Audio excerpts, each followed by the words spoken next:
Harry Potter and the Philosopher's Stone, Chapter 5, Diagon Alley. Harry woke early the next morning. Although he could tell it was daylight, he kept his eyes shut tight. It was a dream, he told himself firmly. I dreamed a giant called Hagrid came to tell me I was going to a school for wizards. When I open my eyes, I'll be at home in my cupboard. There was suddenly a loud tapping noise.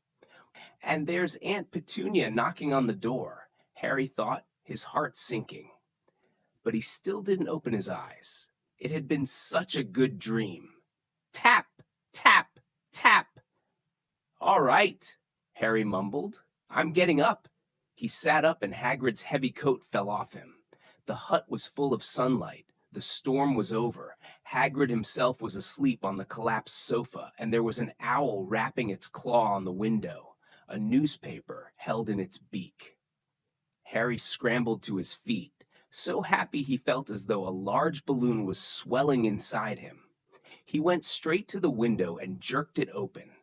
The owl swooped in and dropped the newspaper on top of Hagrid, who didn't wake up. The owl then fluttered onto the floor and began to attack Hagrid's coat. Don't do that. Harry tried to wave the owl out of the way, but it snapped its beak fiercely at him and carried on savaging the coat. Hagrid, said Harry loudly. There's an owl. Pay him. Hagrid grunted into the sofa.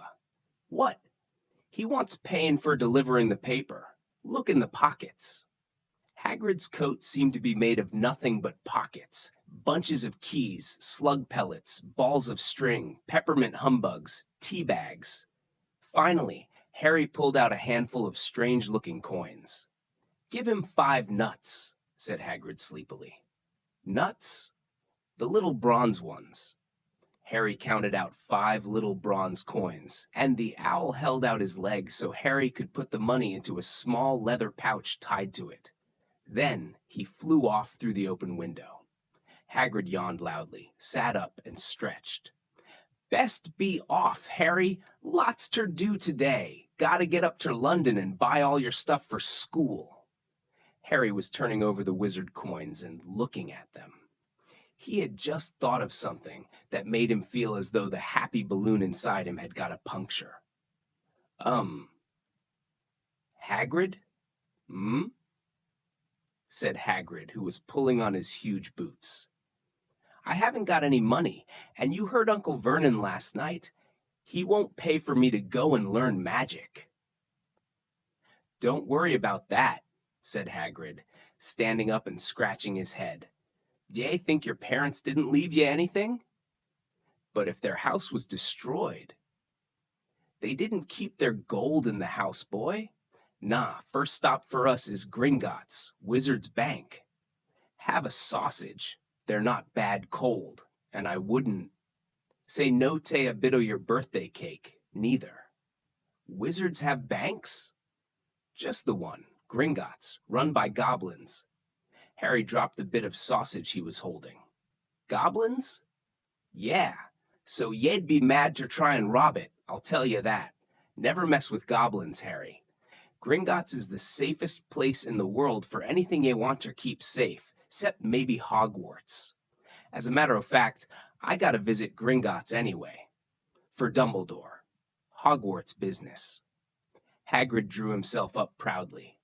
He usually gets me to do important stuff for him. Fetching you, getting things from Gringotts. Knows he can trust me, see? Got everything? Come on, then. Harry followed Hagrid out onto the rock. The sky was quite clear now, and the sea gleamed in the sunlight.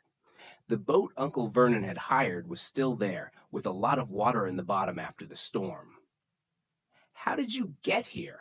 Harry asked, looking around for another boat. Flew, said Hagrid. Flew? Yeah, but we'll go back in this. Not supposed to use magic now I've got ye. They settled down in the boat, Harry still staring at Hagrid, trying to imagine him flying. Seems a shame to row, though, said Hagrid, giving Harry another of his sideways looks. If I was to, speed things up a bit, would ye mind not mentioning it at Hogwarts? This passage covers the first part of Harry's adventure into the magical world, as he begins to explore Diagon Alley and learns about wizard currency and Gringotts Bank. Of course not, said Harry, eager to see more magic. Hagrid pulled out the pink umbrella again, tapped it twice on the side of the boat, and they sped off toward land. Why would you be mad to try and rob Gringotts? Harry asked. Spells, enchantments, said Hagrid, unfolding his newspaper as he spoke. They say there's dragons guarding the high-security vaults. And then ye gotta find your way. Gringotts is hundreds of miles under London. See, deep under the underground. Ye die of hunger trying to get out, even if ye did manage to get your hands on summit. Harry sat and thought about this while Hagrid read his newspaper, The Daily Prophet. Harry had learned from Uncle Vernon that people liked to be left alone while they did this, but it was very difficult. He'd never had so many questions in his life. Ministry o' Magic messing things up as usual? Hagrid muttered, turning the page. There's a Ministry of Magic? Harry asked, before he could stop himself. Course, said Hagrid. They wanted Dumbledore for minister, o' course, but he'd never leave Hogwarts, so old Cornelius Fudge got the job. Bungler, if ever there was one.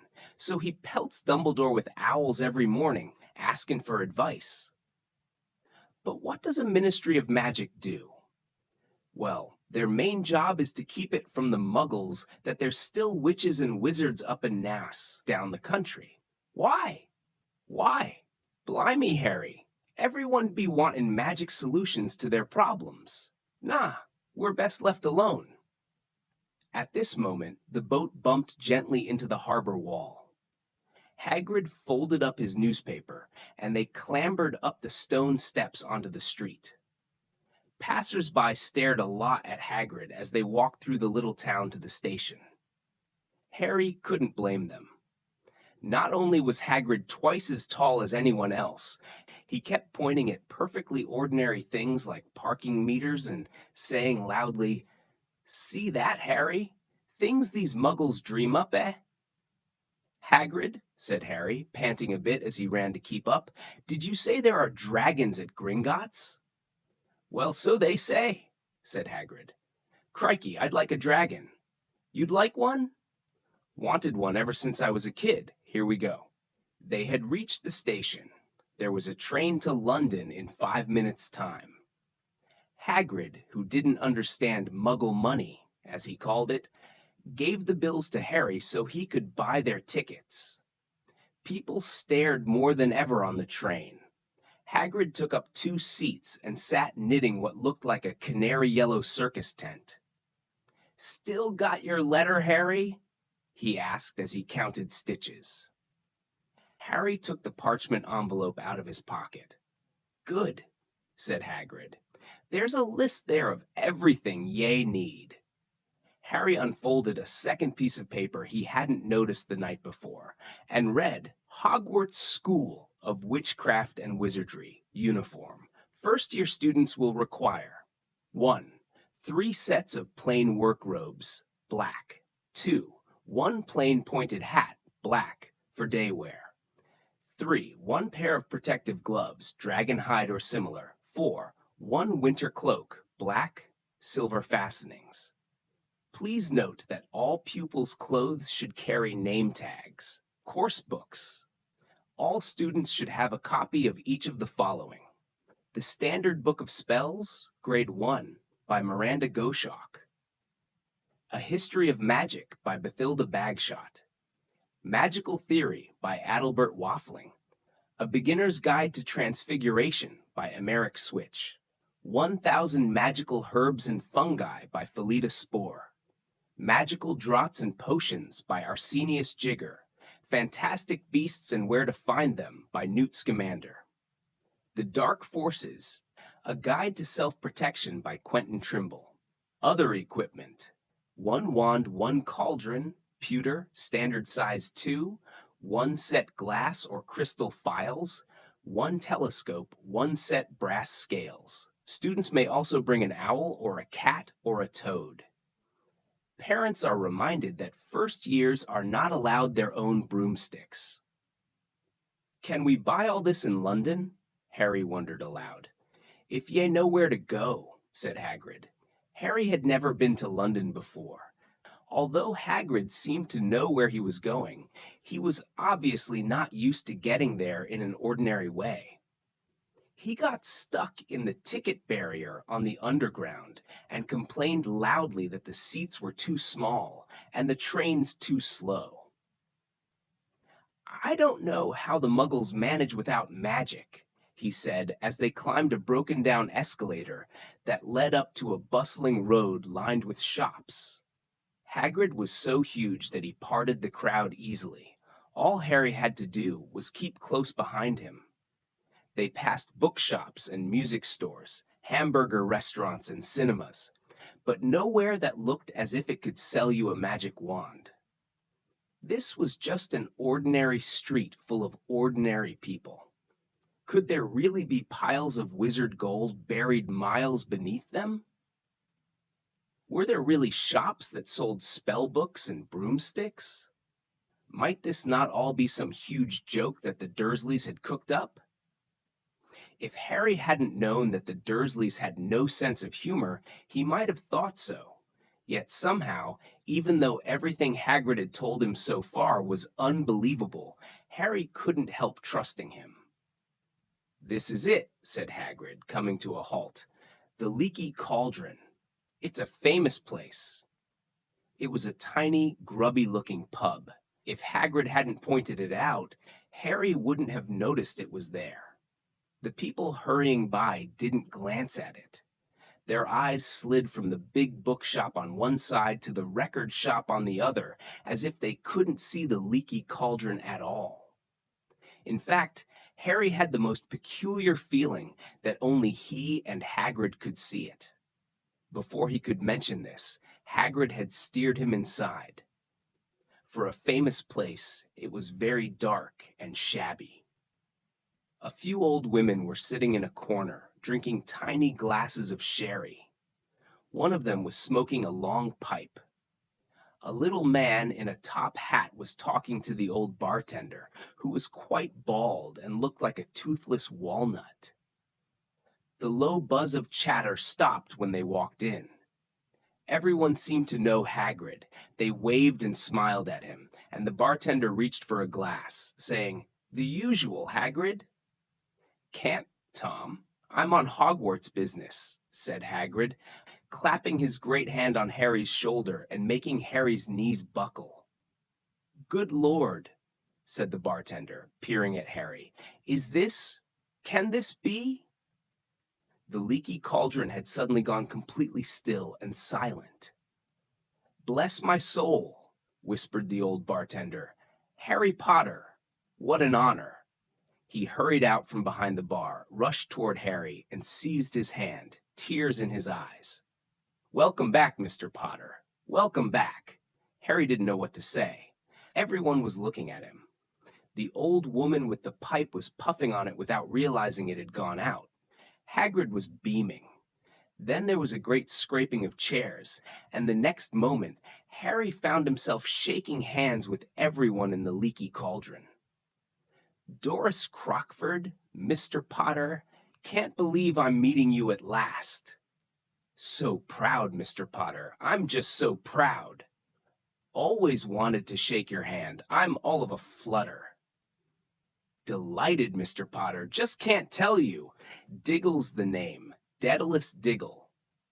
"I've seen you before," said Harry, as Daedalus Diggle's top hat fell off in his excitement. "You bowed to me once in a shop." "He remembers," cried Daedalus Diggle, looking around at everyone. "Did you hear that? He remembers me." Harry shook hands again and again. Doris Crockford kept coming back for more. A pale young man made his way forward, very nervously. One of his eyes was twitching. "Professor Quirrell," said Hagrid. Harry, Professor Quirrell will be one of your teachers at Hogwarts. Peep Potter, stammered Professor Quirrell, grasping Harry's hand. Can't to tell you how pleased I am to meet you. What sort of magic do you teach, Professor Quirrell? Defense against the dark arts, muttered Professor Quirrell, as though he'd rather not think about it. Not that you needed, eh, Peep Potter? He laughed nervously. You'll be getting all your equipment, I suppose? I've got to pick up a new book on vampires, myself. He looked terrified at the very thought, but the others wouldn't let Professor Quirrell keep Harry to himself. It took almost 10 minutes to get away from them all. At last, Hagrid managed to make himself heard over the babble. Must get on. Lots ter buy. Come on, Harry. Doris Crockford shook Harry's hand one last time, and Hagrid led them through the bar and out into a small, walled courtyard where there was nothing but a trash can and a few weeds. Hagrid grinned at Harry. Told ye, didn't I? Told ye you was famous. Even Professor Quirrell was tremblin' ter meet ye. Mind you, he's usually tremblin'. Is he always that nervous? Oh yeah, poor bloke, brilliant mind. He was fine while he was studying out of books, but then he took a year off to get some first-hand experience. They say he met vampires in the Black Forest, and there was a nasty bit of trouble with a hag. Never been the same since. Scared of the students, scared of his own subject. Now, where's me umbrella? Vampires? Hags? Harry's head was swimming. Hagrid, meanwhile, was counting bricks in the wall above the trash can. 3 up, 2 across, he muttered. Right. Stand back, Harry. He tapped the wall 3 times with the point of his umbrella. The brick he had touched quivered. It wriggled. In the middle, a small hole appeared. It grew wider and wider. A second later, they were facing an archway large enough even for Hagrid, an archway onto a cobbled street that twisted and turned out of sight. Welcome, said Hagrid, to Diagon Alley. He grinned at Harry's amazement. They stepped through the archway. Harry looked quickly over his shoulder and saw the archway shrink instantly back into solid wall. The sun shone brightly on a stack of cauldrons outside the nearest shop. Cauldrons, all sizes, copper, brass, pewter, silver, self-stirring, collapsible, said a sign hanging over them. Yeah, you'll be needing one, said Hagrid, but we gotta get your money first. Harry wished he had about 8 more eyes. He turned his head in every direction as they walked up the street, trying to look at everything at once. The shops, the things outside them, the people doing their shopping. A plump woman outside an apothecary was shaking her head as they passed, saying, Dragon liver, 16 sickles an ounce, they're mad. A low, soft hooting came from a dark shop with a sign saying, Elop's Owl Emporium. Tawny, Screech, Barn, Brown, and Snowy. Several boys of about Harry's age had their noses pressed against a window with broomsticks in it. Look, Harry heard one of them say, the new Nimbus 2000, fastest ever. There were shops selling robes, shops selling telescopes and strange silver instruments Harry had never seen before, windows stacked with barrels of bat spleens and eel's eyes, tottering piles of spellbooks, quills and rolls of parchment, potion bottles, globes of the moon. Gringotts, said Hagrid. They had reached a snowy white building that towered over the other little shops. Standing beside its burnished bronze doors, wearing a uniform of scarlet and gold, was, yeah, that's a goblin, said Hagrid quietly as they walked up the white stone steps toward him. The goblin was about a head shorter than Harry. He had a swarthy, clever face, a pointed beard, and Harry noticed very long fingers and feet. He bowed as they walked inside. Now they were facing a second pair of doors, silver this time, with words engraved upon them. Enter, stranger, but take heed of what awaits the sin of greed. For those who take, but do not earn, must pay most dearly in their turn. So if you seek beneath our floors a treasure that was never yours, thief, you have been warned. Beware of finding more than treasure there. Like I said, ye'd be mad to try and rob it, said Hagrid. A pair of goblins bowed them through the silver doors, and they were in a vast marble hall. About 100 more goblins were sitting on high stools behind a long counter, scribbling in large ledgers, weighing coins in brass scales, examining precious stones through eyeglasses. There were too many doors to count leading off the hall, and yet more goblins were showing people in and out of these. Hagrid and Harry made for the counter. "Morning," said Hagrid to a free goblin. "We've come to take some money out of Mr. Harry Potter's safe." "You have his key, sir?" "Got it here somewhere," said Hagrid, and he started emptying his pockets onto the counter, scattering a handful of moldy dog biscuits over the goblin's book of numbers. The goblin wrinkled his nose. Harry watched the goblin on their right weighing a pile of rubies as big as glowing coals. "Got it," said Hagrid at last, holding up a tiny golden key. The goblin looked at it closely. "That seems to be in order. And I've also got a letter here from Professor Dumbledore," said Hagrid importantly, throwing out his chest. "It's about the you-know-what in Vault 713. The goblin read the letter carefully. "Very well," he said, handing it back to Hagrid. "I will have someone take you down to both vaults." Griphook! Griphook was yet another goblin.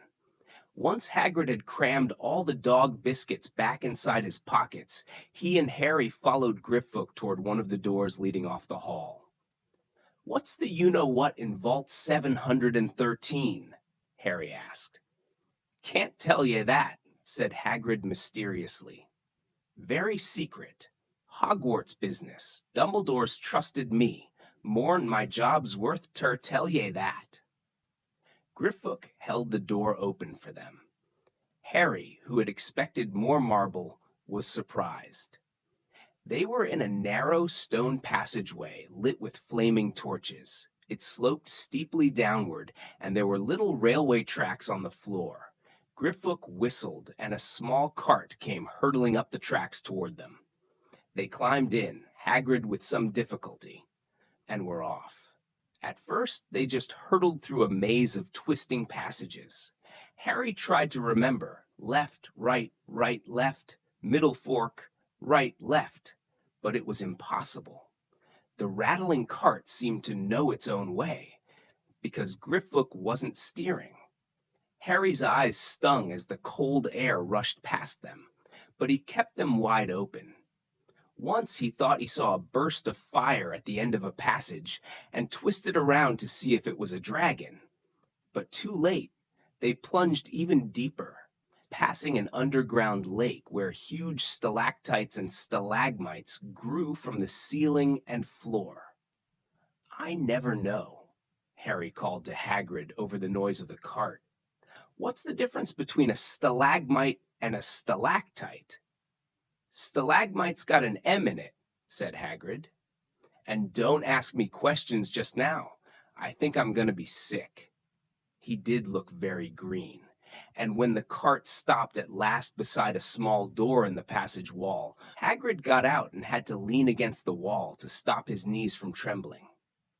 Griphook unlocked the door. A lot of green smoke came billowing out, and as it cleared, Harry gasped. Inside were mounds of gold coins, columns of silver, heaps of little bronze nuts. "All yours," smiled Hagrid. "All Harry's." It was incredible. The Dursleys couldn't have known about this, or they'd have had it from him faster than blinking. How often had they complained how much Harry cost them to keep? and all the time there had been a small fortune belonging to him, buried deep under London. Hagrid helped Harry pile some of it into a bag. "The gold ones are galleons," he explained. 17 silver sickles to a galleon, and 29 newts to a sickle. It's easy enough. Right? That should be enough for a couple of terms. We'll keep the rest safe for ye." He turned to Griffook. "Vault 713 now, please, and can we go more slowly?" "One speed only," said Griffook. They were going even deeper now and gathering speed. The air became colder and colder as they hurtled round tight corners. They went rattling over an underground ravine, and Harry leaned over the side to try to see what was down at the dark bottom, but Hagrid groaned and pulled him back by the scruff of his neck. Vault 713 had no keyhole. "Stand back," said Griphook importantly. He stroked the door gently with one of his long fingers, and it simply melted away. "If anyone but a Gringotts goblin tried that, they'd be sucked through the door and trapped in there," said Griphook. "How often do you check to see if anyone's inside?" Harry asked. "About once every 10 years," said Griphook with a rather nasty grin. Something really extraordinary had to be inside this top security vault, Harry was sure, and he leaned forward eagerly, expecting to see fabulous jewels at the very least. But at first he thought it was empty.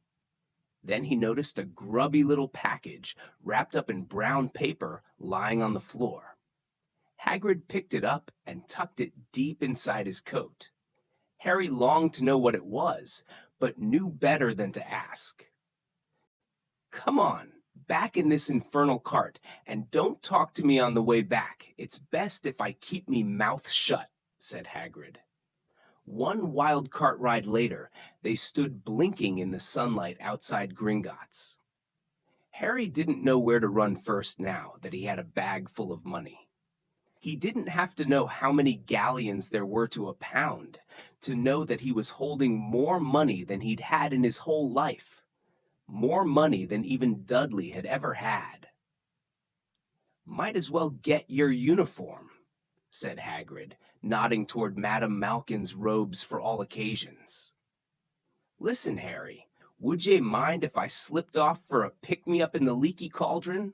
I hate them Gringotts carts."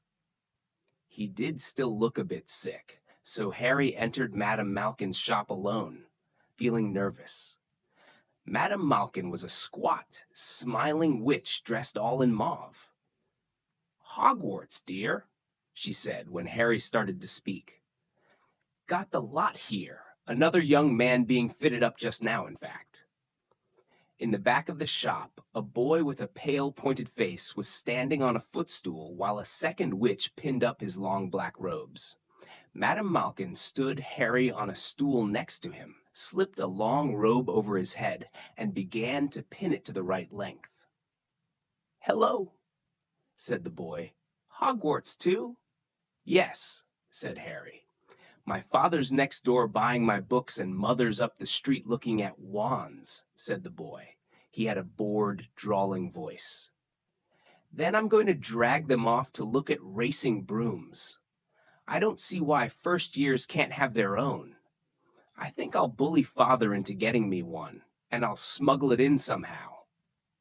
Harry was strongly reminded of Dudley. "Have you got your own broom?" the boy went on. "No," said Harry. "Play Quidditch at all?" "No," Harry said again, wondering what on earth Quidditch could be. "I do. Father says it's a crime if I'm not picked to play for my house, and I must say I agree. Know what house you'll be in yet?" "No," said Harry, feeling more stupid by the minute. "Well, no one really knows until they get there, do they? But I know I'll be in Slytherin. All our family have been. Imagine being in Hufflepuff. I think I'd leave, wouldn't you?" Said Harry, wishing he could say something a bit more interesting. "I say, look at that man," said the boy suddenly, nodding toward the front window. Hagrid was standing there, grinning at Harry and pointing at two large ice creams to show he couldn't come in. "That's Hagrid," said Harry, pleased to know something the boy didn't. "He works at Hogwarts." "Oh," said the boy, "I've heard of him. He's a sort of servant, isn't he?" "He's the gamekeeper," said Harry. He was liking the boy less and less every second. "Yes, exactly.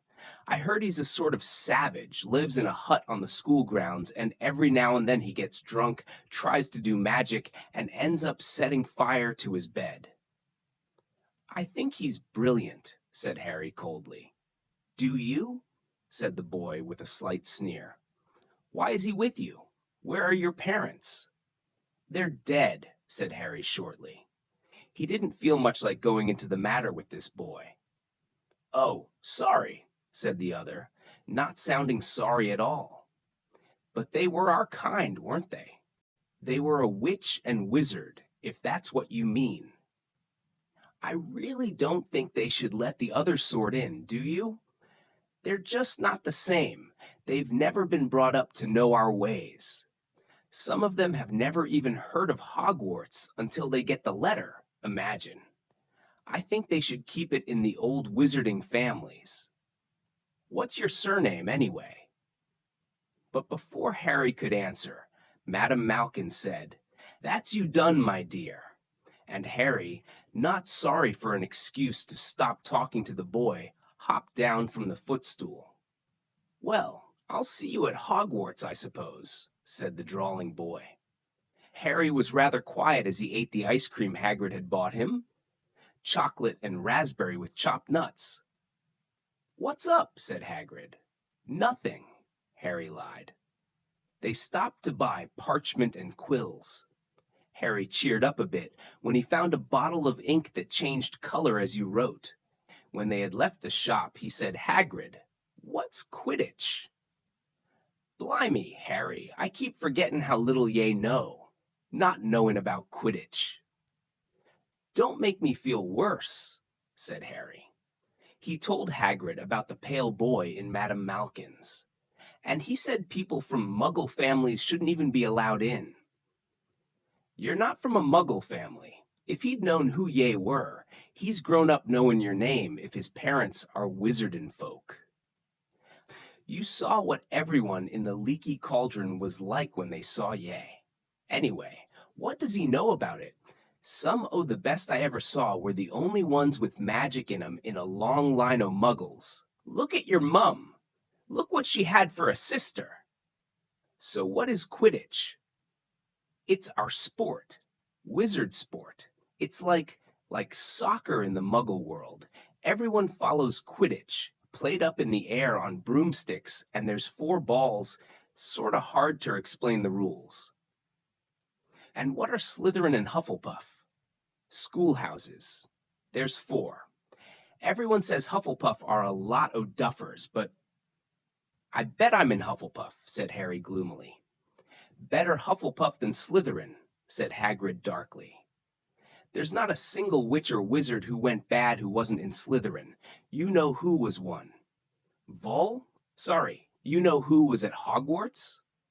"Years and years ago," said Hagrid.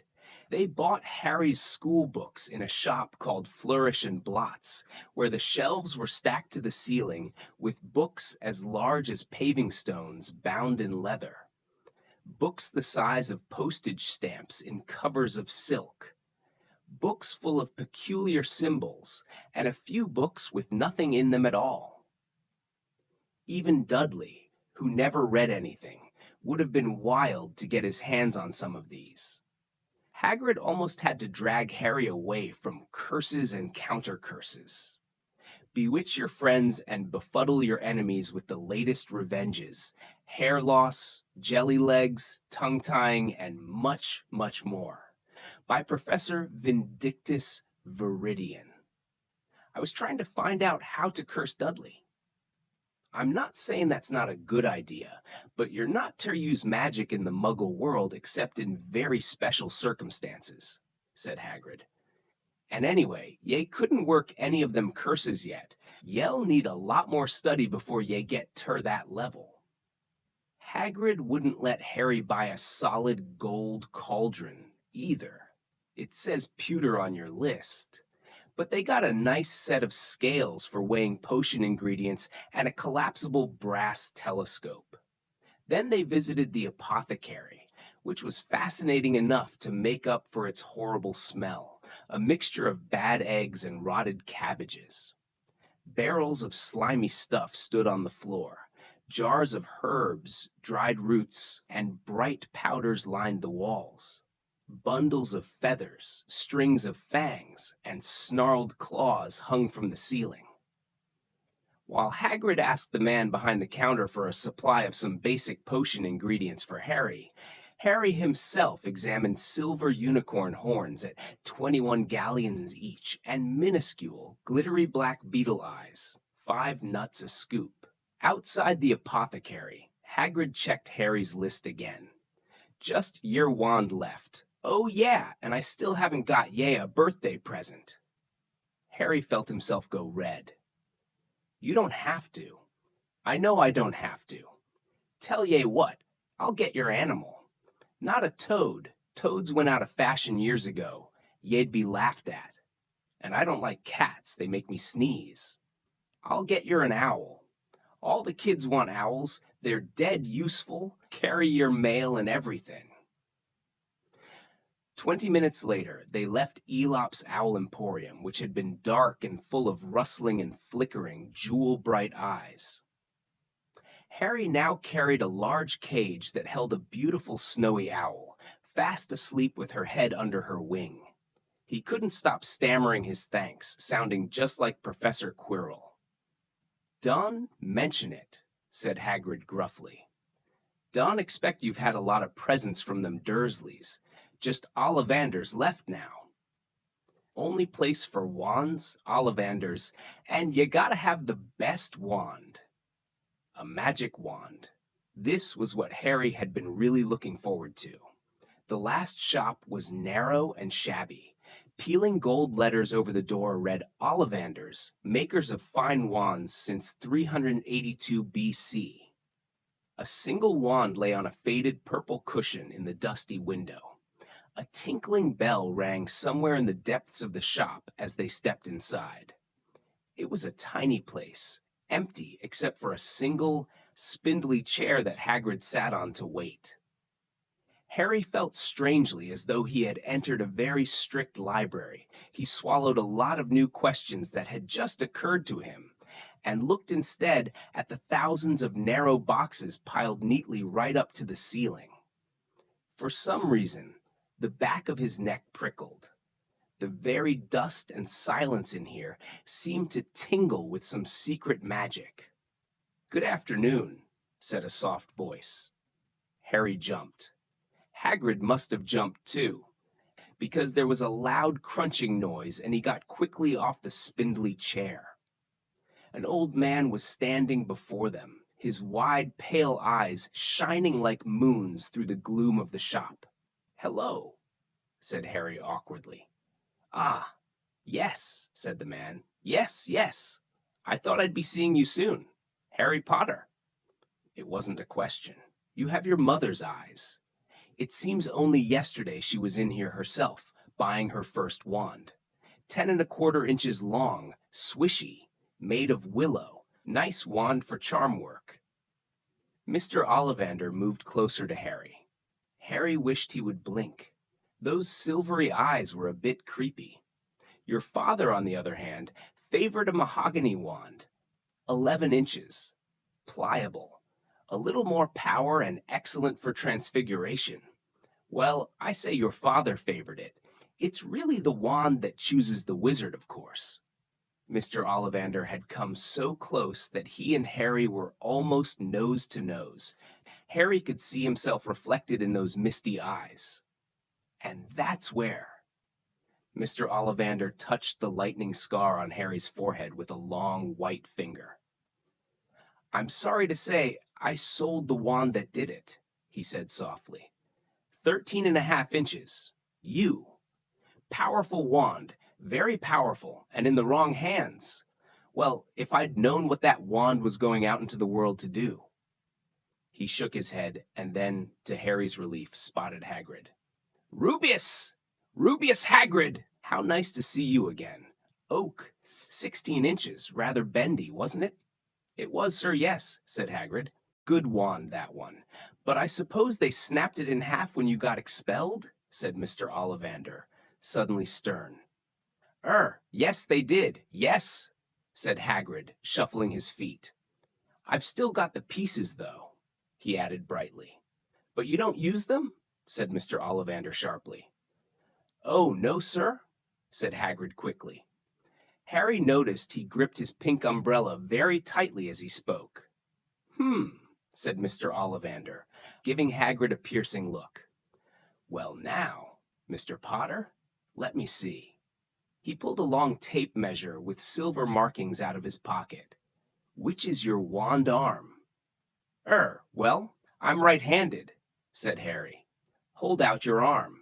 That's it. He measured Harry from shoulder to finger, then wrist to elbow, shoulder to floor, knee to armpit, and round his head. As he measured, he said, Every Ollivander wand has a core of a powerful magical substance, Mr. Potter. We use unicorn hairs, phoenix tail feathers, and the heartstrings of dragons. No two Ollivander wands are the same, just as no two unicorns, dragons, or phoenixes are quite the same. And of course, you will never get such good results with another wizard's wand. Harry suddenly realized that the tape measure, which was measuring between his nostrils, was doing this on its own. Mr. Ollivander was flitting around the shelves, taking down boxes. That will do, he said, and the tape measure crumpled into a heap on the floor. Right then, Mr. Potter. Try this one. Beechwood and dragon heartstring, 9 inches. Nice and flexible. Just take it and give it a wave. Harry took the wand and, feeling foolish, waved it around a bit, but Mr. Ollivander snatched it out of his hand almost at once. Maple and phoenix feather, 7 inches, quite whippy. Try. Harry tried, but he had hardly raised the wand when it, too, was snatched back by Mr. Ollivander. No. Here, ebony and unicorn hair, 8.5 inches, springy. Go on, try it out. Harry tried, and tried. He had no idea what Mr. Ollivander was waiting for. The pile of tried wands was mounting higher and higher on the spindly chair, but the more wands Mr. Ollivander pulled from the shelves, the happier he seemed to become. Tricky customer, eh? Not to worry, we'll find the perfect match here somewhere. I wonder now. Yes, why not? Unusual combination. Holly and phoenix feather, 11 inches, nice and supple. Harry took the wand. He felt a sudden warmth in his fingers. He raised the wand above his head, brought it swishing down through the dusty air, and a stream of red and gold sparks shot from the end like a firework, throwing dancing spots of light onto the walls. Hagrid whooped and clapped, and Mr. Ollivander cried, Oh, bravo! Yes, indeed! Oh, very good! Well! How curious! How very curious! He put Harry's wand back into its box and wrapped it in brown paper, still muttering, Curious! Sorry, said Harry, but what's curious? Mr. Ollivander fixed Harry with his pale stare. I remember every wand I've ever sold, Mr. Potter. Every single wand. It so happens that the phoenix whose tail feather is in your wand gave another feather. Just one other. It is very curious indeed that you should be destined for this wand when its brother... Why, its brother gave you that scar. Harry swallowed. Yes, 13.5 inches. You. Curious indeed how these things happen. The wand chooses the wizard, remember. I think we must expect great things from you, Mr. Potter. After all, he who must not be named did great things. Terrible, yes, but great. Harry shivered. He wasn't sure he liked Mr. Ollivander too much. He paid 7 gold galleons for his wand, and Mr. Ollivander bowed them from his shop. The late afternoon sun hung low in the sky as Harry and Hagrid made their way back down Diagon Alley, back through the wall, back through the leaky cauldron, now empty. Harry didn't speak at all as they walked down the road. He didn't even notice how much people were gawking at them on the underground, laden as they were with all their funny-shaped packages, with the snowy owl asleep in its cage on Harry's lap. Up another escalator, out into Paddington Station. Harry only realized where they were when Hagrid tapped him on the shoulder. "Got time for a bite to eat before your train leaves," he said. He bought Harry a hamburger, and they sat down on plastic seats to eat them. Harry kept looking around. Everything looked so strange somehow. "You all right, Harry?" "You're very quiet," said Hagrid. Harry wasn't sure he could explain. He'd just had the best birthday of his life. And yet, he chewed his hamburger, trying to find the words. "Everyone thinks I'm special," he said at last. "All those people in the leaky cauldron, Professor Quirrell, Mr. Ollivander, but I don't know anything about magic at all. How can they expect great things? I'm famous, and I can't even remember what I'm famous for. I don't know what happened when I mean, the night my parents died." Hagrid leaned across the table. Behind the wild beard and eyebrows, he wore a very kind smile. "Don't you worry, Harry. You'll learn fast enough. Everyone starts at the beginning at Hogwarts. You'll be just fine. Just be yourself. I know it's hard. You've been singled out, and that's always hard. But you'll have a great time at Hogwarts. I did. Still do, as a matter of fact." Hagrid helped Harry onto the train that would take him back to the Dursleys, then handed him an envelope. "Your ticket for Hogwarts," he said. "1st of September. King's Cross. It's all on your ticket. Any problems with the Dursleys, send me a letter with your owl. She'll know where to find me. See ye soon, Harry." The train pulled out of the station. Harry wanted to watch Hagrid until he was out of sight. He rose in his seat and pressed his nose against the window, but he blinked and Hagrid had gone. Thank you for listening. If you like this video, please like, share, and subscribe to be notified about new videos.